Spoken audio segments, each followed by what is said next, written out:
First of all जिसने भी ये कहा है कि दीन के रास्ते पर चलने से मुश्किलात कम हो जाती हैं, उससे मैं रिवाइज़ करना चाहूँगा, उसमें बताना चाहूँगा कि अगर दीन के रास्ते पर चलने से मुश्किलात आसान होनी होती तो नबी करीम सल्लल्लाहु अलैहि वसल्लम की, अंबिया की, सहाबा इकराम रज़ियल्लाहु ताला अन्हुम की हो जाती।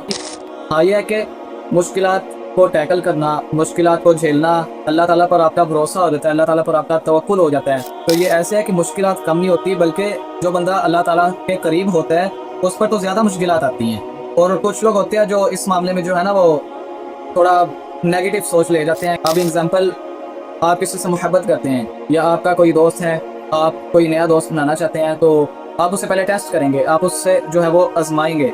तो ऐसे ही अल्लाह ताला भी जब किसी बंदे को अपने करीब करना चाहता है तो अल्लाह ताला पहले उसे आजमाता है। अस्सलाम वालेकुम हमजा भाई। वालेकुम सलाम, अदैन बोले। हमजा भाई, आजकल के दौर में हमें कहा जाता है कि दीन के रास्ते पर चलने से मुश्किलात आसान हो जाती हैं। ओके, यू वांट टू से कि अल्लाह ताला के रास्ते पर चलने से, दीन के रास्ते पर चलने से मुश्किलात कम हो जाती हैं, मुश्किलात आसान हो जाती हैं। तो फर्स्ट ऑफ ऑल जिसने भी ये कहा है कि दीन के रास्ते पर चलने से मुश्किलात कम हो जाती हैं, उससे मैं रिवाइज़ करना चाहूँगा, उसमें बताना चाहूँगा कि अगर दीन के रास्ते पर चलने से मुश्किलात आसान होनी होती तो नबी करीम सल्लल्लाहु अलैहि वसल्लम की, अंबिया की, सहाबा इकराम रज़ियल्लाहु ताला अन्हुम की हो जाती। उनसे ज़्यादा करीब कौन था अल्लाह ताला के? देखिए, दीन के रास्ते पर चलने से मुश्किलात कम नहीं होती, मुश्किलात आसान नहीं होती। हाँ, ये है कि मुश्किलात को टैकल करना, मुश्किलात को झेलना, अल्लाह ताला पर आपका भरोसा हो जाता है, अल्लाह ताला पर आपका तवक्कुल हो जाता है। और जब भी फिर आपके ऊपर कोई मुसीबत आती है तो अल्लज़ीना असाबतहुम मुसीबा क़ालू इन्ना लिल्लाहि व इन्ना इलैहि राजिऊन, तो आप कहते हैं इन्ना लिल्लाहि व इन्ना इलैहि राजिऊन, कि हम अल्लाह ताला ही की तरफ से हैं और अल्लाह ताला ही की तरफ लौटाए जाएंगे, अल्लाह ताला ही की तरफ लौट जाएंगे। तो ये ऐसे है कि मुश्किलात कम नहीं होती, बल्कि जो बंदा अल्लाह ताला के करीब होता है उस पर तो ज़्यादा मुश्किलात आती हैं। और कुछ लोग होते हैं जो इस मामले में जो है ना वो थोड़ा नेगेटिव सोच ले जाते हैं कि पता नहीं हम अल्लाह ताला की तरफ जो है वो रुजू करने लगे हैं, अल्लाह ताला के रास्ते पर चल पड़े हैं तो हमें कोई सज़ा मिल रही है, कोई हमको मुश्किलात आई हैं तो कोई सज़ा हमें मिल रही है। तो ये कोई सज़ा नहीं होती, ये अल्लाह ताला अपने बंदे को आजमा रहा होता है। अल्लाह ताला जब अपने किसी बंदे को अपने करीब करता है तो उसे आजमाता है।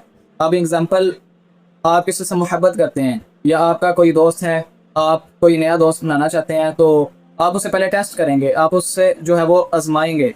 तो ऐसे ही अल्लाह ताला भी जब किसी बंदे को अपने करीब करना चाहता है तो अल्लाह ताला पहले उसे आजमाता है, पहले उसे टेस्ट करता है। आपको एक और बात बताता चलो कि जब आप किसी मुश्किलात में आते हैं, ज़ाहिर बात है वो आजमाइश होती है, जो मैंने आपको पहले बता दिया।